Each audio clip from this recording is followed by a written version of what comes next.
కాటారం మండల కేంద్రంలో నిర్వహించిన సర్పంచ్, ఉప సర్పంచ్, వార్డు మెంబర్ల అభినందన సభలో మంత్రి పాల్గొని కీలక వ్యాఖ్యలు చేశారు. కాటారం, మహదేవ్పూర్, పలివల, కొయ్యూరు, మహాఉత్తార మండలాల పార్టీలో ఇటీవల జరిగిన ఎన్నికల్లో గెలుపొందిన కాంగ్రెస్ పార్టీ ప్రజాప్రతినిధులందరికీ ఆయన హృదయపూర్వక అభినందనలు తెలిపారు. ఈ సందర్భంగా మంత్రి మాట్లాడుతూ కాంగ్రెస్ పార్టీలో కొనసాగుతూ పార్టీకి నష్టం చేసే వారిని ఎట్టి పరిస్థితుల్లోనూ సహించేది లేదు. పార్టీకి ద్రోహం చేస్తే కఠిన క్రమశిక్షణ చర్యలు తప్పవు. కాంగ్రెస్ పార్టీ అంటే సిద్ధాంతం, త్యాగం, ప్రజాసేవ. ఆ విలువలను కాపాడే వారికి పార్టీలో భవిష్యత్తు ఉంటుంది అని తేట తెల్లం చేశారు. ప్రజలు ఇచ్చిన నమ్మకాన్ని నిలబెట్టుకునేలా ప్రతి సర్పంచ్, ఉప సర్పంచ్, వార్డు మెంబర్ గ్రామ అభివృద్ధికి అంకిత భావంతో పనిచేయాలని సూచించారు. అభివృద్ధి పనులు పారదర్శకత, సమానత్వం పాటిస్తూ ప్రజలకు అందుబాటులో ఉండాలని హితవు పలికారు. కాంగ్రెస్ ప్రభుత్వం అమలు చేస్తున్న సంక్షేమ పథకాలను అర్హులైన ప్రతి పేద కుటుంబానికి చేరవేయాలని, గ్రామాల అభివృద్ధి లక్ష్యంగా ప్రజాప్రతినిధులు సమిష్టిగా పనిచేయాలని కోరారు. ఈ కార్యక్రమంలో పలువురు ప్రజాప్రతినిధులు, పార్టీ నాయకులు, కార్యకర్తలు పెద్ద ఎత్తున పాల్గొని సభను విజయవంతం చేశారు.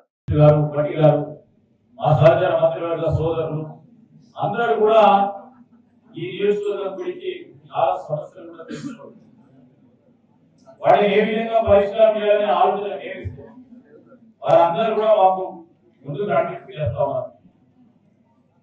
ఈరోజు నేను చాలా సందర్భాలు, చాలా విషయాలను సందర్భంగా మీ అందరికి చేయిస్తే ఆ గ్రామాలు మనం ముందుకు తీసుకెళ్లే ప్రయత్నం చేస్తాం. ప్రతి గ్రామంలో ఈ 2 సంవత్సరాల నుంచి చాలా మొదలు పెట్టినారు. 2 సంవత్సరాలు మన యువతకు ప్రోత్సాహం చేసినాం.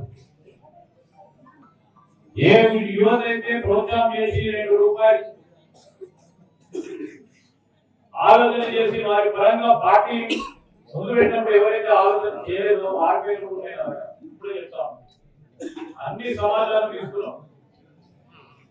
శ్రీధర్ బాబుకు నమస్తు పెట్టాం, ప్రకాష్ రెడ్డికి నమస్తు పెట్టాం, 2 పనులు చేయించుకుందామని ఆలోచన చేస్తాం.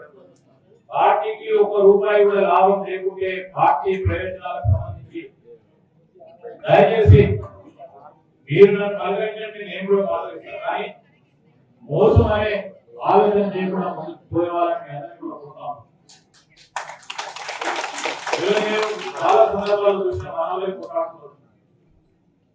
మరి సీటు పార్టీ బలపరిచిన కొంతమంది క్యాండిడేట్ ఓడిపోయారు. కాంగ్రెస్ పార్టీ పక్షాన నేను గెలుస్తామని కొంతమంది గెలిచి వాళ్ళ ఇక్కడ కూర్చోలేదు మా సోదరు కూడా అవకాశం. కానీ పార్టీ క్రమశిక్షణకు సంబంధించిన విషయాలు ఇబ్బందికరంగా ఉంటుంది. ఈరోజు ఆ విషయాలను కూడా దృష్టిలో పెట్టుకోవాలి. ఏం చెప్తా ఉన్నా, ఈ 2.5 సంవత్సరాలు మీరు మొత్తం కూడా నాతో నడుస్తారు. ఎక్కడ అధికారంలో ఉంది కదా.